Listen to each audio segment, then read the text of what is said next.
finally, a source of raw, real, and honest information on healthcare issues that matter most. Welcome to BS Free MD.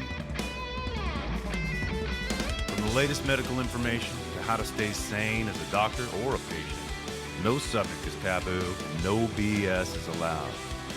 Now, let's welcome your hosts, Doctors May and Tim Hindmarsh. Okay, this is another Doctales with cocktails. Oh, you should start off by saying to everybody, ho, ho, ho, and Merry Christmas week. Well, exactly. Which reminds me of a joke I made up on my own when I was cleaning up my beard this morning. How did Santa get chlamydia? From the ho, ho, ho. Oh, no. That's just really disgusting. Well, you know. Way to start off the episode, Tim. Way to just lose everybody. Well, so on that note, what are you calling this episode for us this week? Christmas Bazaar. And is that bizarre or bazaar? No, bizarre, as in strange and weird things. Mm-hmm. That Have happen. you ever been to a Christmas bazaar? Yeah, fleetingly. You don't seem like the No. Christmas bazaar kind of guy. Maybe No. a Christmas bezoar, which we could expand on later. Yeah. Well, Wait. I'm sure someone has gotten a Christmas the look on your face. Says, Bazaar. well, before we throw some snowballs of fun to everybody today, let's give a shout out and thank our sponsor who's here this week, which is Comp Health. Remember, there are lots of podcasts out there. Murder mysteries, breaking news. There's even a podcast about garden gnomes. But instead, you're here learning how to be the best physician you can be. Smart move. Yeah, and you're also learning some crazy Christmas stuff. Do you know what else is a smart move? Working a locum tenens assignment with Comp Health. Now, I know what you're thinking. You already have a job, but that's the best part. You can work flexible locum assignments on the side for extra income, or you can work locums full-time. And to top it all off, locums almost always pays more on average. Head to financialresidency.com/comphealth and see what locums can do for you financially. Wow, that was really good. You're very professional. Thanks. Maybe that will, I don't know, maybe that will blossom into a non-clinical career like we talked about last week. Maybe somebody needs me to read some medical material or, I don't know, any kind of material. Call me up. There you go. Well, not 1-900 numbers. I don't think you should do That's that. not medical material. Well, you can get as medical as you want, I would guess. Oh, gosh. Well, moving along, let me reel this back in. What's so bizarre about Christmas, Tim? He's the Grinch, so he's got to throw a little wrench in it. I have a few thoughts going through my head. Are we taking the same lines as our Thanksgiving tumble? Yeah, kind of. I mean, Christmas is actually reasonably dangerous when you consider, first of all, at least in the northern hemisphere, it's in the middle of winter, and then you add to the fact that we have to put lights up in the middle of winter. So, you mean Christmas lights or just lights in general? No, Christmas lights. Well, and so it's dark. I think cold, they put them up in the southern hemisphere too for Christmas. Yeah, people in Australia do decorate their homes, right? And it's and they do have Santa on the beach, right? And we like with those folks we met on the cruise where she said like they had no air conditioning or whatever, and she would still do the full turkey dinner at Christmas, and it was like 300 degrees in their house. I can't even imagine. You know, because it's like 85 degrees. The last thing I want to do in the summer is turn the oven on in my home. Right, and it's their summer they're in the middle of their summer vacation from school for kids. Yeah, and I'm thinking the last thing Santa wants to do is put on his full fursuit and walk on the beach of Australia. Yeah. So, but that's for the Australians listening, if there are any. Well, that's dangerous. You could have heat stroke cooking your turkey and meeting Santa on the beach. But I guess you're not gonna give us the Australian version of danger at Christmas. Okay, but check this out. More than 173,000 people in the United States were injured by Christmas trees, lights, and other holiday-related decorations from 2007 to 2016, so in a 10-year period. 173,000 people. Wow. The most common injury? COVID. You knew I had to say it. I'm sorry. Okay. I know what it is. Mostly because I cheated, A, but B, I've been around the block long enough in this medical world, and I've experienced it firsthand in my home and your home. Yeah, it's falls. It's falls from ladders and heights, doing Griswold type stuff, right? Right, exactly. Okay, I knew it. Plus then when you're decorating the tree and you're standing on the teetering chair and you're like 7 double eggnogs into the evening. It's amazing. Like having done, action sports, risk sports for, decades now, it's always about redundancy and limiting your options for failure, right? So you jump with 2 parachutes, not 1. So you have redundancy, and you think of, and so you need your crampons to go in the ladder and your belay set up. Well, right, but the thing is that what ends up happening is you start stacking risk together, and you never really consider it risk, right? Because like everyone stood on a like kind of a rickety chair to reach something from. Oh, you know right? I did it this year. I stood on that tiny little teensy stool and leaned over, and I was almost. Climbing a tree. But what you don't recognize is just because you've done that a whole bunch of times, you haven't done it with a Christmas tree that's teetering, with a cat on the Christmas tree tatered. Wait, who's tatered? The cat? Well, the cat tree and or you? Well, everyone. And that's that's the difference, right? Like you start stacking risk together on things that appear to be routine, and then they become unbelievably dangerous. Nothing says safe to me than a 65 plus someone in 40 below weather on a metal slick ladder climbing up on top of a, 45-foot home to put up Christmas lights with like a foot of snowpack on a sheet of ice. When like the dim of Canadian winter where there's no light. That was your dad, I know. But was that the same Griswold house that when we would go there when we were in medical school, and then when the Christmas lights would go off, it would power surge the house and the lights and would almost get brighter. Reset the VCR. Yeah. Yes, because they were like the Griswolds. They were literally making that was our house. You know it, and you experienced it. And we could do this whole episode on shit my family's done at Christmas. But every year we were the Griswold household. It got more animated by the year, and when I was actually out of the house, it got obscene. Like it was lit up. You could see it flying above. My dad was a pilot, and they could see it from the sky. But he did. I remember multiple times living in our first house in Manitoba. He slid off the roof. I remember one time I saw him. I was at the kitchen and saw him screaming down and fast. But we had so much snow in the yard. Literally, it was pushed up against the house, and it was like 7-8 feet of snowbank. It was fun, and you literally could almost toboggan sled off your house and into the snow, and it was fine. And so we'd just laugh at him because it was funny. I mean, he wouldn't get hurt. But so my dad did it. He injured himself actually climbing. He was climbing the ladder and slipped. Didn't fall off the roof this time, and tore his Achilles tendon. And thankfully, it wasn't worse. He didn't have a spinal injury, as we've seen, and like when he fell off. Like when he fell off the. But he tore his Achilles tendon, and that was a very long recovery. We fell off building the treehouse for our kids too. And yeah, well, that was just he left a little bit of his forehead behind on the roof of the treehouse. But yeah, he's fallen off a lot. But so maybe, anyway, maybe that's because if you know there's snow. If you're used to being on a roof and being very cavalier about it because you realize there's all this snow, so it's like an airbag. It's totally. I mean, it is like a water slide in the winter. I mean, you just like whatever. So I'll just flip over onto my back and land in the airbag. But the torn Achilles tendon, that was not cool. That was just a bad fall. Did that change his light behavior though? Well, it would maybe change. It wasn't him. It was all my mom. So did it change her light behavior? No.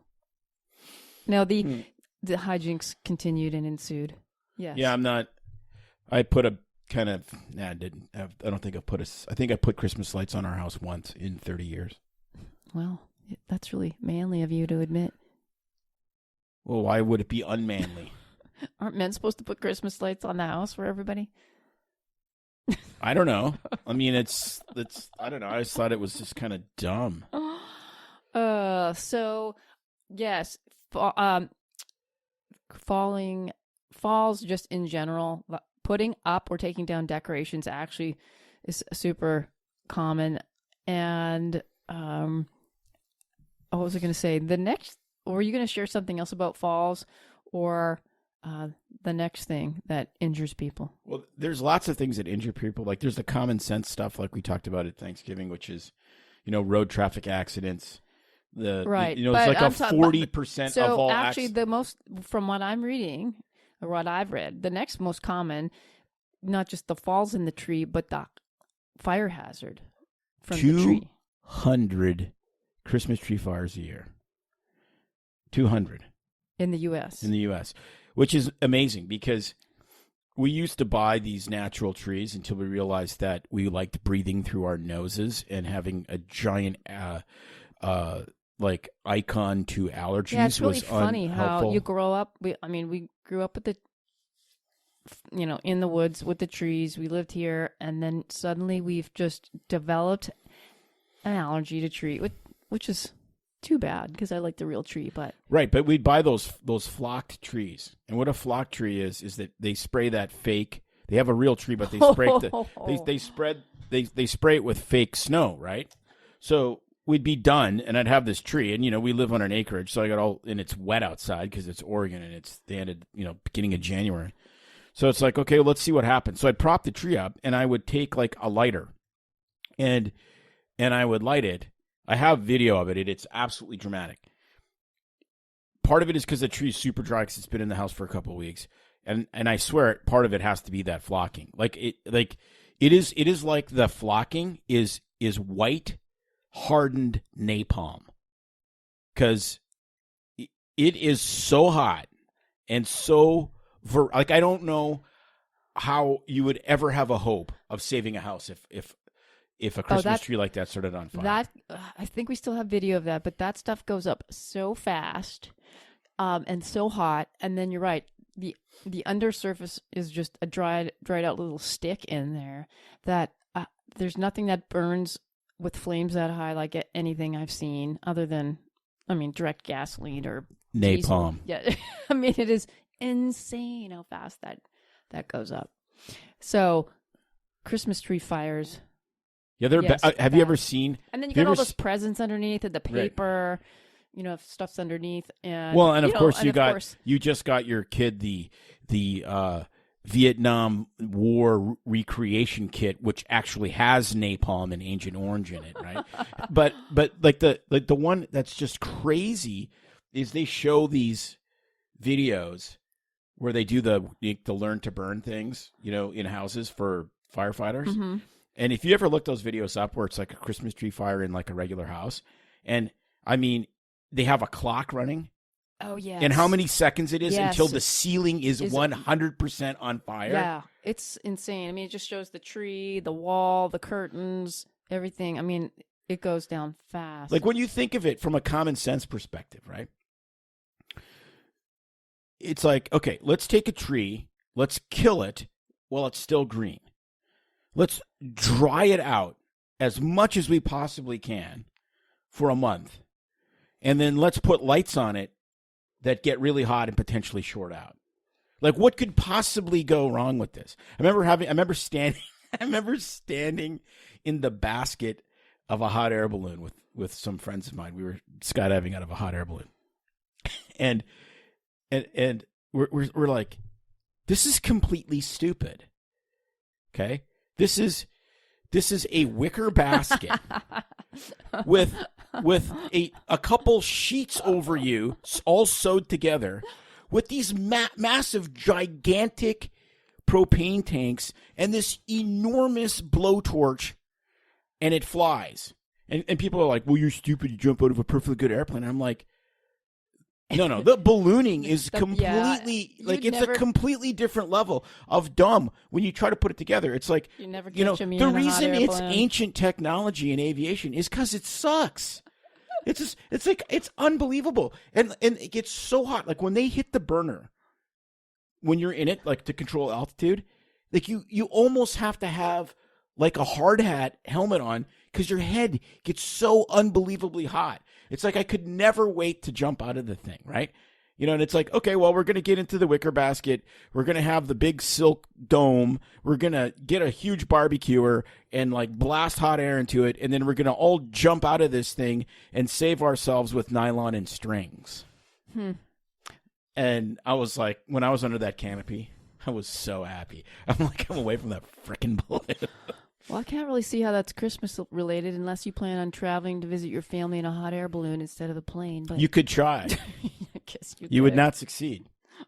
There you go. But I'm just saying, it's the same it's the same thinking. It's like, let's take a dry piece of wood with pine needles and see if we can short circuit our light system and burn the house down. True that. Yes. I mean, the fact it's only 200 says something about like safety standards and light bulbs and how people have gone to like we used to have those bigger light bulbs where it's just like, hey, don't change the bulb, it's super hot. And I'm like, yeah, but it's sitting on a dead tree. I know that used to freak me out. And like, what is it? I remember being a kid where people actually put candles on their tree. Do you remember that? Some people did. They had like the tiny little white wax stand-up ones with the little foil thing around the bottom. And they'd light them? Yes. Yeah. Literally. I'm not kidding. And we did that at church too. So we would go to the Christmas Eve service, and I always thought this was a big fire hazard waiting to happen. You get everybody in church, and then we all got the white candle with they'd wrap the wrapped it with a piece of paper. Paper cup, Dixie cup on the bottom, or tinfoil. Some years they put tinfoil. They light these things and they give them to everybody, including the 2 and 3 year olds, to be running around with these fire sticks. And I was like, "This is great! They're gonna light the candlelight service. They're gonna light the hymn books on fire, the paper, the tissue, someone's hair. The candlelight service turns into a candle, you know." And when we're flame. done in here, kids, we're gonna go light the cross out on the front lawn. I'm surprised things never burnt down. Okay, is there anything about like actual household, like other than tree fires, like chimney fires from wood burning stoves? Well, yes, wood burning stoves kill, not necessarily kill, but they cause a lot of house fires. It's not really Christmassy danger, but it is winter No, danger. it is because there's nothing that says Christmas like 4,000 pounds of wrapping paper being ignited into a tiny space. We wouldn't happen to know about that, would we? I mean, the fact that we literally had chunks of like wrapping paper embers blasting out of our. Oh my gosh, I'll never forget that. I don't know. Well, we loaded that thing with so much paper, and I think that was the year we had some leftover sheets of hardwood, didn't we? Or no, that was actually in spring when we did the hardwood, where we had such a bad chimney fire. It literally sounded like a jet engine. It sounded and when like you look, when you went out, we were lifting off to the when moon. you went out, when I went outside and looked at the chimney, it was a jet engine on afterburner. Like it wasn't like there was flames coming out. It was like jet exhaust. I know, that was so scary. And the whole chimney's like just shaking. Yeah, it literally, like, that should have been on. What was that stupid show with the they do all the experiments. Oh, Mythbusters. Mythbusters. Can you launch your No, chimney? Because I remember space? I talked a few days after that. I talked to the fire chief. After that, he's my friend and very great guy. And he's like, "No, what are you worried about? It's all intact. Your chimney's clean now." Yeah, way to go. Way to clean the chimney. So on that note, if you haven't used your chimney in a while, I recommend, if you don't have it professionally cleaned, what I usually do is buy those creosote cleaning fire burning logs. They're awesome. You follow the directions on there. Usually you light a fire, then you put that thing in there and burn it. It has the exact directions. But that really cleans everything out of there. You do not want to do it the way we did, which was manually. Or like when I was a kid, we had this massive granite fireplace. Like it was really, it's really a wonder to behold. Like I cannot even comprehend, because it was like it wasn't fake stone, and it was gigantic. It was like, what, like 8 feet by 12 feet, and it had And wings. did Santa fall down to come well, up? well, Santa, in the like chimney? you believed in Santa because that was like a Santa-approved morbidly obese chimney, right? Mm-hmm. And like, what would it cost to get hand-hewn granite? How heavy is that? Like, it's just like it's just crazy. Like, no one would do that now. It's because you were from the rich doctor family. That's right. And so we take the wrapping paper for 6 or 7 people, and it was just like these little tiny mesh things, like mesh. Oh, the like front of chainmail. Yes, on the front. We windows had a that would fireplace close. too, and we had that. Right? Mhm. And then we just cram all the paper in there, and then like chainmail it closed, and like Did you ever have a chimney fire? not in that chimney. It was way too big. Well, we did in our home, and it was around Christmas time because we had to warm the chimney up because it was so cold outside. Oh yeah, we do that where you And it was so you warm shove it way inside. up your Yeah, and you had to put your hand way up. Well, one year my dad didn't follow instructions from the head of the household, mom, and proceeded to have it all backfire, and it didn't warm. The chimney flue wasn't open or something, and we basically got smoked out. No, you got a negative. Yeah, It's called it's a like in the HVAC world, it's a negative and pressure. all I remember was smoke was like blowing us out the house. Blowing, literally, like, literally. And we couldn't stay in the house for a few days. It was a family disruptor. That's all I'll say. Wow, Yeah, I it was- bet you your mother was super Yeah, happy. she was- Even though, and what you should have said is, "Mother, this is karma for you rolling up all the windows in the middle of summer when it was 90 degrees outside and smoking cigarettes for 4 hours while we drove to the lake." Well, if my dad had stones, he would have said that, but he didn't. Anyway, well, enough of our family problems. Well, We did that too. maybe so. that's what we could do, right? Since everyone is going into coaching now, we could be family Christmas coaches. Well, you and I have tasted the bleak winter of northern Canada and all the things not to do. That's for sure. Yeah, going for a 10-mile run. Yeah. Well, back to the tree though.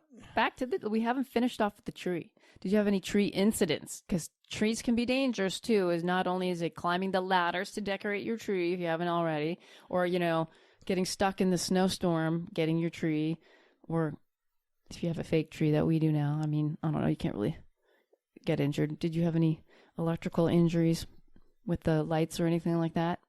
Well, I don't think so. I remember putting the Christmas lights on the house, and it really did look spectacular when I was a kid, and I just loved doing that. But it literally was, 25 or 30 below zero. We had to be careful with ornaments and pets and kids because we actually have some friends who've had kids eat ornaments. My sister worked in the ER and psych ward, and with frequent regularity, people would come in with ornaments in every orifice. And she's got a lot of good stories of that, fishing out little cherubs and things, and people love those stories. But we had a cat, and we had a tree. Says "Happy Birthday, Jesus" like a tree ornament in your rear. I was just gonna leave it, go bypass that one. So back in the day, tinsel that hung on the tree that looked like little icicles was the thing, at least where we grew up. I knew it was for you too. You don't see that as much. People don't do garlands really much anymore, a little bit, but they do all the ribbon. So the tinsel comes in these little strands that are like 12 to 18 inches long. And it's fine metal. Cut. Aluminum. Yeah, but, if you got... My mom would color coordinate it. We had to have the purple, or then we switched to the red, white, and silver, or gold. And then you had to hang it exactly one the right amount. by one on that damn tree. So not only would you didn't really get paper cuts from that stuff, but I remember just hanging it all on there, and just one at a time. It was awful, and we had to pull it off one at a time. Well, anyway, where I'm going with this is, and you know this story. One day, our cat, we had to hang the balls and everything up high because he liked to bat them and chase them and drive us nuts. And I think he even he jumped in that tree a couple times. One time I see the cat running around and I see this glistening from its backside, and I can't really figure out what's going on. So I get closer to the cat and I see this shiny thing kind of flip-flopping around his butt. And I'm like, you gotta be kidding me. And lo and behold, there was like a 3-inch long piece of tinsel hanging out of the cat's rectum, like out of his anus. And I'm like, no way. He was always chewing and chomping on that stuff, and we were always batting him away. This cat swallowed the tinsel, and we pulled it. I can't remember. I think it's my mom and dad. We pulled that tinsel, and it came out like en masse, 12 inches long. And then he got a rectal prolapse and died. No, he did not. Nothing. But I've heard of animals. Well, it's amazing that it didn't cut anything because it's bowel injuries from eating that stuff on trees. So tinsel. There's probably tons of listeners that don't even know what it is. I know, you have to go look it up. But it basically, I don't know. It just looked like a drowned icicle laden tree. It's pretty ugly. Like when I think of my Christmas tree, and that stuff was pretty flammable too. When I think of the Christmas tree I grew up with, like it was really cool because my dad and I put it together because we had a big fake tree for whatever reason, right? But like I think of how much stuff we put on it compared to like a modern kind of tree, and literally there's so much stuff on it. It's like somebody in full-blown mania on meth decorated it. Like there was just so we had the Griswold house. You had the Griswold tree. It was just absolutely nuts. Like gazillions of garlands and tons of lights and then tons of tinsel. You couldn't even see the tree. No, like it Some was. people like a heavily laden tree. Right, it was like some sort of like road cone that was totally illuminated to. So it sounds like a nightmare you'd have. Isn't there like some cartoon of that? Some heavily laden Christmas tree chasing somebody down the road or something? Who knows? I guess if you drink enough nog. And on that note, why didn't you not share? At our house. That was a nog, or at least our nog. Nogless home. Not with any good nog. No. Not with the happy nog. We skipped the nog and went straight for the rum. Yeah, not at our house. So we would be Meet the Fockers household if you came to Tim's family and my family at Christmas. It was quite the combination. You would be Gaylord's family. We were the Gaylords. So, on that note, I have nipples, Greg. Would you like to milk me? So we made a really, really amazing drink. We kind of searched around and tried to figure this out. And I like taste and simplicity. I don't like stuff that gets like I'm not a big rum drinker, so I don't really like mojitos. Plus, you got to muddle them and all that, and it's too much work. It's too much work from my perspective. This drink, and I can't drink them. They have the mint in there. Right? Yeah. I can't. It's very minty. I cannot consume mint. It's very minty. So, and then I want to have 5. So it's just that's a lot of muddling. Yeah. So that's a lot of heartburn for me. Yeah. No, it would be with that much mint. Yeah. Straight up the worst heartburn of my life. 100% mint. You're thrown up in your mouth for sure. No, it's like. Anyway. So at any rate, we found this recipe, and it's called an Eggnog Martini, and it is absolutely spectacularly Just good. Say the word martini, and I'm there. And here's the thing, Tim. When I said eggnog, he's like, because he's not an eggnog kind of guy. So what I did, the ratios are very simple, and I dare anyone to try this. It is really, really good. It's 2.5 parts of eggnog, 1 part vanilla vodka of choice, and 1 part amaretto of choice. And I love amaretto too. So you mix that together, and it is really great. Did you shake it?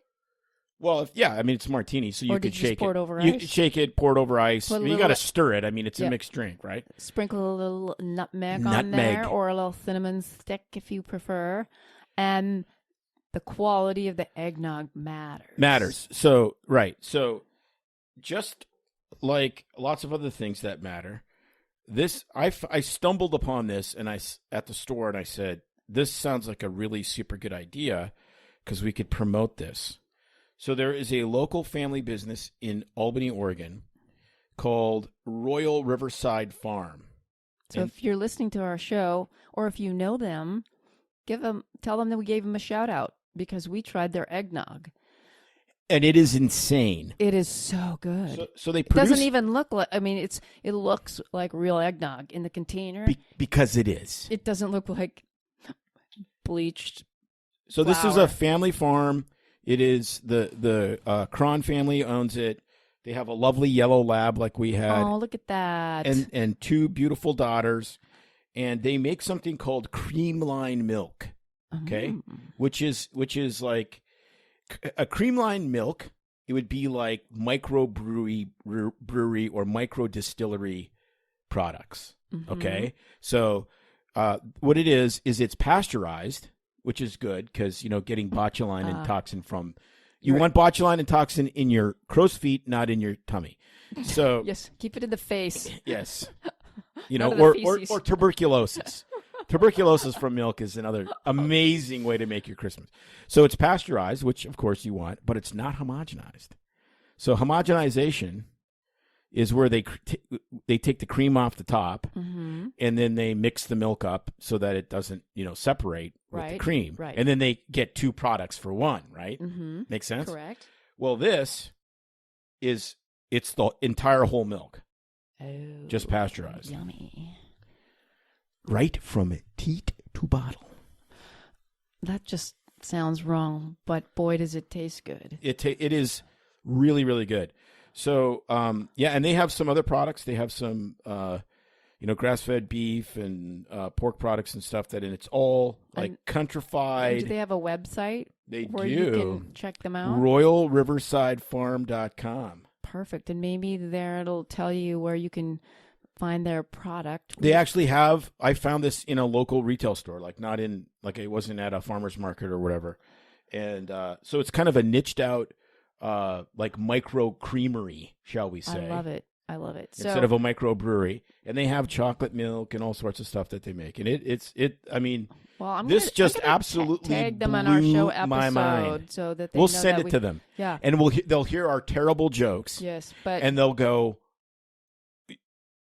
why did you do that to us? Yeah, You've sullied us. Well, all I know is, yes, their nog is yummy, and even, sipping on it plain, and it's just so good. So, if you're going to splurge at Christmas and drink some, you might as well just get the good stuff and forget the crap in the en masse. And so I love it. And I'm going to look for the other products because it's really yummy. I think we're going to have some of their bacon and pork loin. Oh. Pork loin is literally meat candy. You put that on the Traeger. There you go. It's just nothing says Merry Christmas like eggnog and pork loin. Like the psoas muscle. So anyway, try that. And if you obviously don't have access to necessarily their line of eggnog, find one that is made from a small dairy, a micro creamery. And it'll make all the difference in the world. Yes. Because this is literally, it's a mind blowing. Like I actually even the amaretto and the vanilla vodka really it's not a very alcohol-y tasting drink. No. So if you need to get your wife drunk and not have her know about it, it's probably effective. I don't know. I would say, and if you're lactose intolerant, it's worth buying the Lactaid chewables and enjoying it because it's it's really that good. Yes. All right. On to the other third of the show. Any other fun, festive facts about bizarre Christmas things that you want to talk about? Well, there was the horrific singing Christmas tree accident of 1975. Is that right? Yes. And there was the champagne cork injury accident, but you go first. I hate champagne corks. That's all I have to say. So this was in the Bethel Assembly of God in Kansas, someplace, in 1975. Had their singing Christmas. So 1975 would have been the beginning of the whole singing Christmas tree era. They mustn't have mastered the infrastructure yet for that. And so it collapsed, and it actually injured, I think 30 people and killed somebody. Which is that's horrific.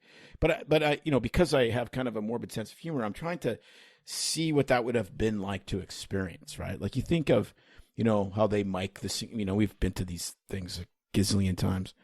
If I never see another singing Christmas tree, that's probably perfectly fine with me.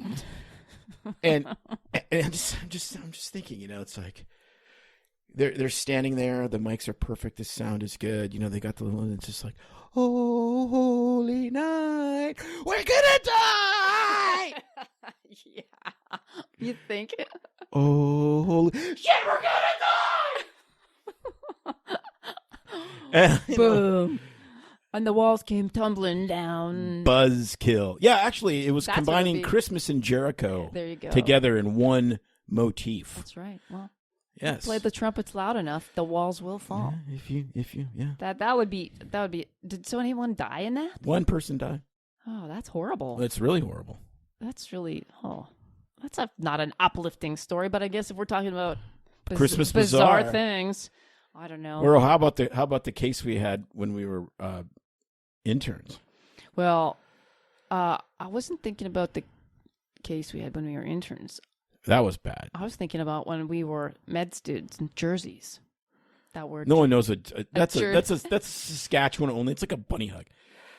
Junior undergraduate resident rotating student intern. What an idiotic That was name. like our last year of school. It was like an internship year. No, the guy that had the Boerhaav's esophagus, that was in Edmonton. That was No, tell the story now, and then I'll tell my story. So this guy goes to Christmas party, right? You know, and so you're eating and drinking and having a good time, and he starts to kind of choke, and he had the flu or whatever. Or And, maybe he drank too much. well, maybe he drank too much. Not like that ever happens. So then he feels like he has to vomit, and he doesn't want to like blow chunks all over the Christmas party. Of course Which, not. of course, is bad form. Sharing is not caring when it comes to that. No, it's bad form. So he holds in vigorously his barf, which is trying to rocket out of his body as he tumbles towards the bathroom, and in so holdage of the barfage, he explodes his esophagus. Yeah. It's called a Boerhaav's esophagus, and it is a horrific injury. I mean, if you think rupturing your appendix is bad, this is a whole other level. So you have stomach acid, food contents that goes into like your chest cavity called your mediastinum, and it's virtually unsurvivable, and it was not for this person. If you think of your lungs as fragile little tissue paper like sponges, and you blow acid onto them, it just melts them. Basically, I mean, it is horrific. So word to self, if you got to blow chunks, take the hit personally and blow the chunkage.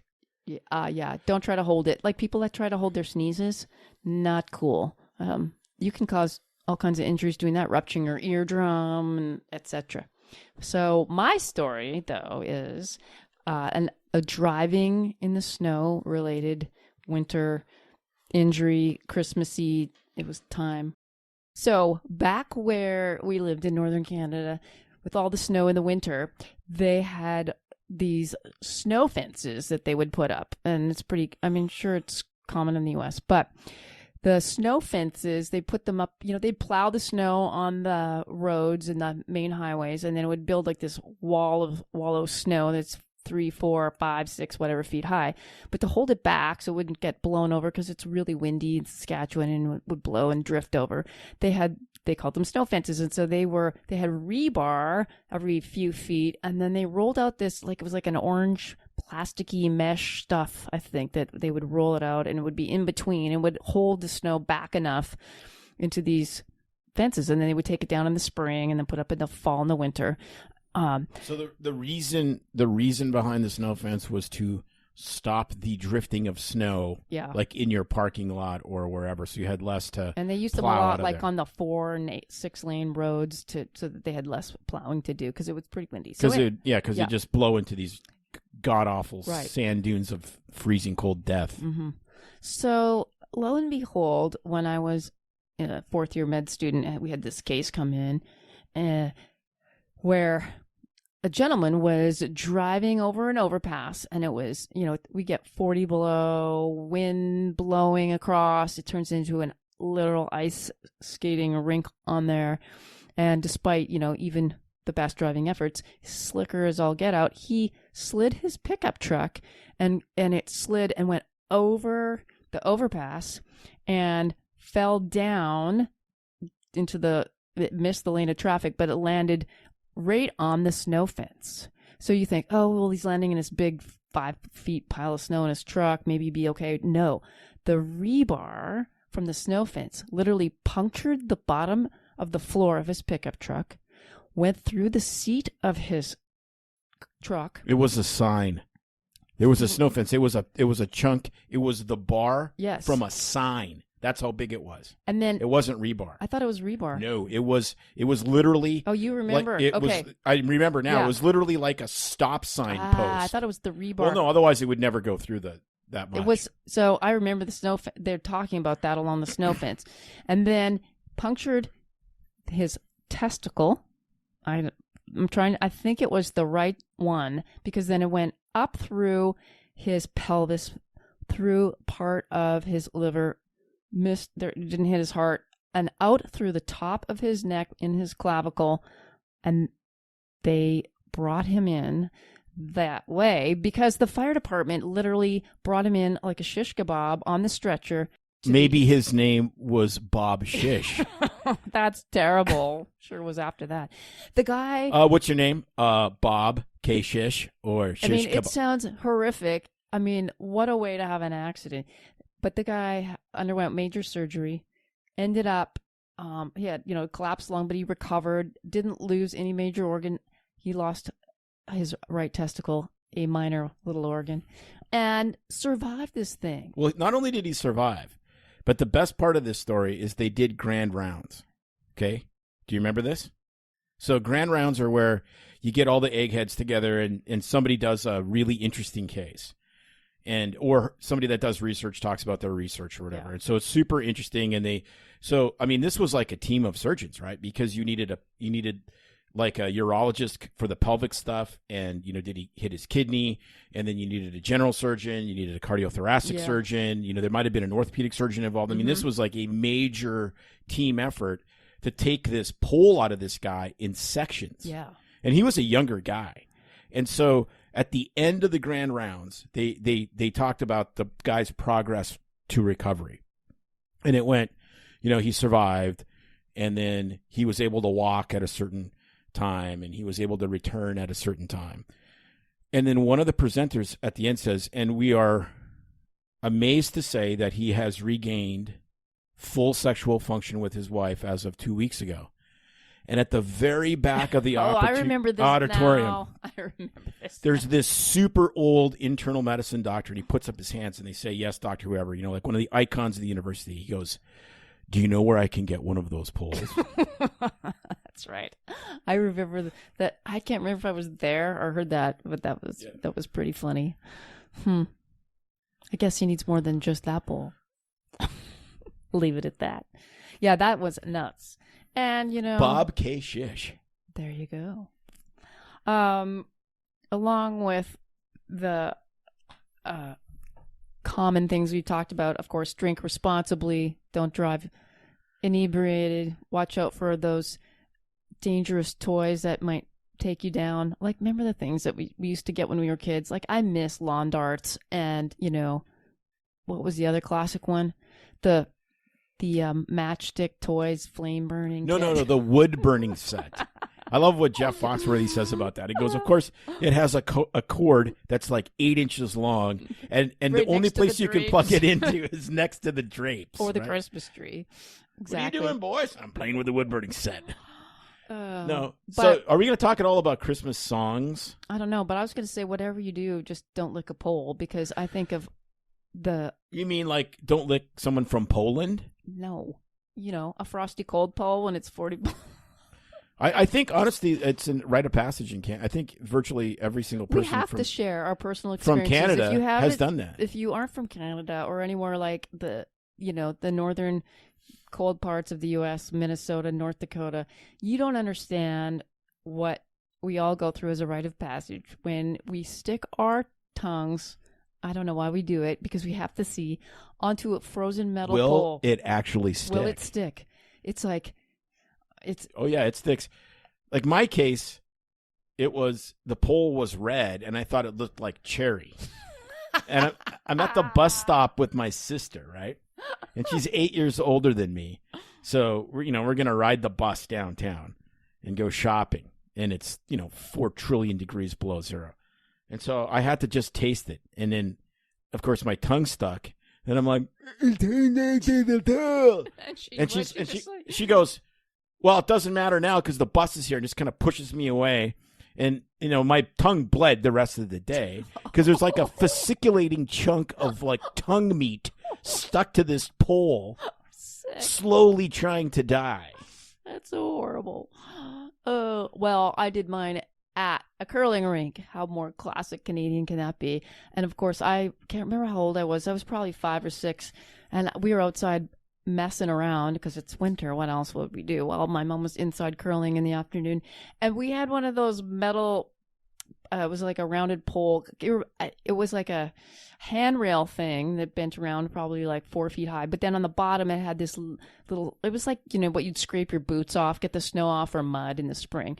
So that's what its purpose was. So we would stand on the metal brung on the bottom with our feet and then hang on to the top and do somersaults on this thing or chin ups.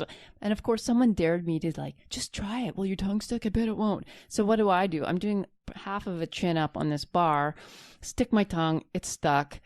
And then I'm hanging there by, doing the longest chin up of my life with my tongue hanging. So what do they do? Flexed arm hang. Flexed tongue hang. They run in to get the moms who come running out with hot cups of coffee. Hey, girls. So pour the scalding hot coffee on there, eh? Like, you got to get that tongue off. So, yeah. Save the tongue. Ripped my tongue off all right, and then it was burnt and frozen at the same time. Yeah, I can still feel the pain right now. It's like Pat Benatar, Fire and Ice. Oh, yeah. So, and I think that's it for our stupid Canadian stories.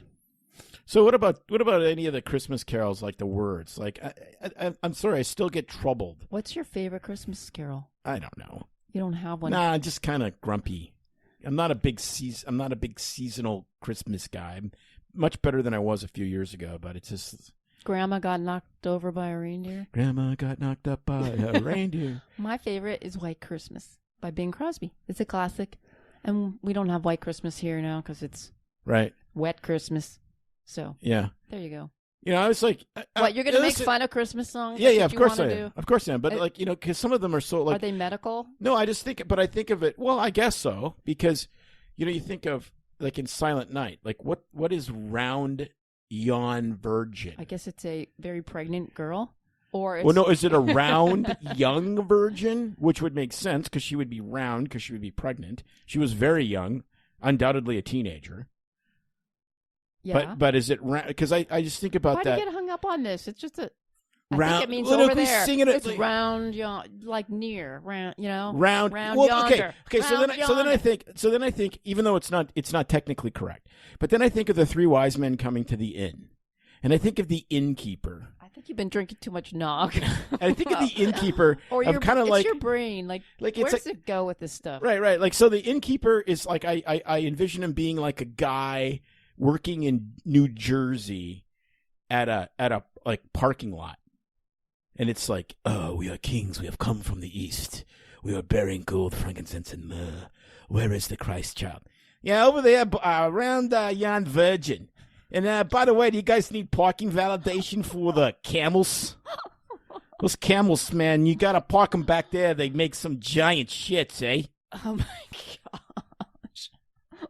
I don't know. Can you make fun of Good King Wenceslas, too? No, that's just, honestly, that guy was, and then the other one was We Three Kings. We Three Kings of Orient are. Oh, yeah. Traveling whatever. I thought it was Orient tar. Okay. Oh, the kings were from Orient tar? They were carrying tar. Oh, my gosh. They had a bad case of psoriasis, and the only thing you could use in ancient Palestine was tar. All right. Favorite Christmas movie? Oh, that's for sure. Christmas Vacation. There's just not even anything close. It's pretty good. I really like it. And when you were gone gallivanting at Thanksgiving, I watched it with our friends who were wonderful enough to take me into their home. But my favorite Christmas movie, I think now, has become Four Christmases with Vince Vaughn and Reese Witherspoon. I laugh every year. Like, I like that one so much because it's kind of like exactly... people can relate to it nowadays. Families are split. You kind of got to try to make it work everywhere. Everyone's family's got different traditions. Everyone's family's kind of messed up in some way. So if you haven't seen it, it's kind of a romantic, funny comedy. Guys will like it because of the dude stuff. The there's a Tim McGraw family. Is it Tim McGraw that's in there? Oh, it's anyway. Yeah. But how does that compete with? How does that compete with, like, got a metal plate in my head, I got it in Nam, and every time my wife fires up the microwave, I piss my pants and forget who I was for 2 hours. Because they're opening presents and they have to try to put the satellite dish on the roof and it pulls them all through the window. I don't know. It's pretty funny. Anyways. Yeah, Uncle Clark, if you tell my dad, he'll be shitting bricks. Watch your language, young lady. That's right. I'm sorry, shitting rocks. Like, come on. Oh, my goodness. Morning, folks. Shitter's full. I mean, like, this is... Nothing says Christmas like that. Nothing says Christmas like that. Yes. Well, we hope you all have a Merry, Merry Christmas. And we will be thinking of you as we social media post our way... across the Pacific Ocean. Ocean. The Pacific to you. Because we will be... Malekalikimaka. Oh. Like, honestly... Two things I really cannot stand is Hawaiian music and Christmas music. And then they combine them. And I was there at Thanksgiving for my buddy's wedding. And they were already playing all the Christmas music. And I was just like, I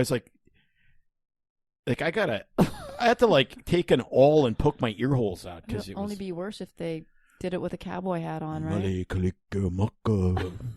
That's perfect. And it's always Bing Crosby. And why don't you continue to sing as we close out the show? I'm sure people would enjoy that very much. All right. Well, I hope you enjoyed this little fine episode. Merry Christmas, and we'll be seeing you next week. It's no secret that medicine is a bit uptight.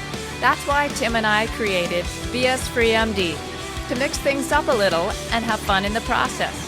Besides, we are having these exact same discussions all the time, so we thought we might as well invite everyone to the party. If you really like us, you can get plenty more, and maybe see one of Tim's cool tattoos on our Instagram or Facebook pages at BSFreeMD. See you next time.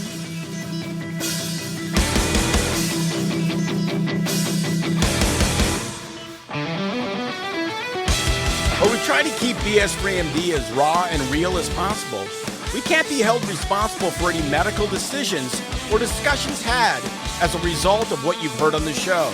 We know, bummer. But the truth is, we really do care about your questions. So feel free to reach out to us by email at doc@bsfreemd.com. Do we need to keep talking to make sure? Do we need to do the sweaty balls blooper? Well, that is the greatest. That is the greatest Saturday Night Live, bar none. That one. That's not a Christmas movie, but man, that's one that of the is funniest. so funny. Well, I would like to. They're so. My balls are here for your pleasure. Wow, those are really glistening balls. Do you mind if I grab them? Yeah, that one is good. I still think something with the ho-ho-hos they got to do that. The ho-hos. Remember Kwanzaa Timmy from Saturday Night Live? Oh, yes. Yeah, barely. If you want a sex, a spreader, bring your Lexus. Oh, my gosh.